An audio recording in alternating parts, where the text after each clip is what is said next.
కావ్య నేను చేసిందంతా తప్పే. దాన్ని నేనేం చేయాలో చెప్పు, చేస్తాను. కానీ నన్ను వద్దని మాత్రం చెప్పకు కావ్య.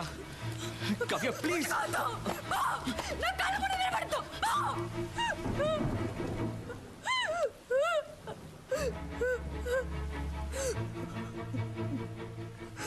నేను ఎంతగా నమ్మానో తెలుసా,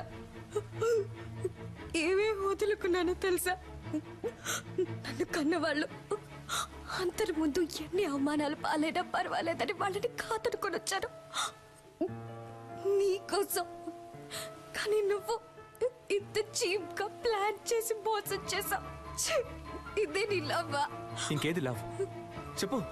ప్రేమించిన అమ్మాయిని త్యాగం చేయడమా, లేదా ప్రేమించిన అమ్మాయిని మనసులో దాచుకుంటే ఇంకొక అమ్మాయితో బతకడమా? నాకు తెలీదు. నాకు తెలిసిందే ప్రేమించిన అమ్మాయిని పెళ్లి చేసుకోవడం, అంతే. నాలాంటి మామూలు అబ్బాయిలకి అవకాశాలు వెతుకుంటూ రావు కావ్య. మేమే ఏర్పరచుకోవాలి.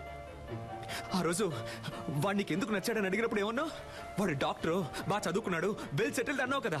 ఇప్పుడు చెప్పు, నేనేం చదువుకున్నాను, ఏం పని చేస్తున్నాను, నా గురించి అసలు నీకేం తెలుసు చెప్పు. తెలీదు. ఏమీ తెలియకుండా నా కోసం అన్నిటినీ వదులుకొని వచ్చావుగా. దీనికోసం ఇవన్నీ చేశాను. అర్థం చేసుకో కావ్య, నేను చేసిన తప్పో రేటో నాకు ముఖ్యం కాదు. నాకు నువ్వే ముఖ్యం కావ్య. నువ్వు మాత్రమే. ఏమైనా నేను నీ చేయి పట్టుకోవాలి జీవితాంతం. ఇలా చూడమంటే సాధ్యమా?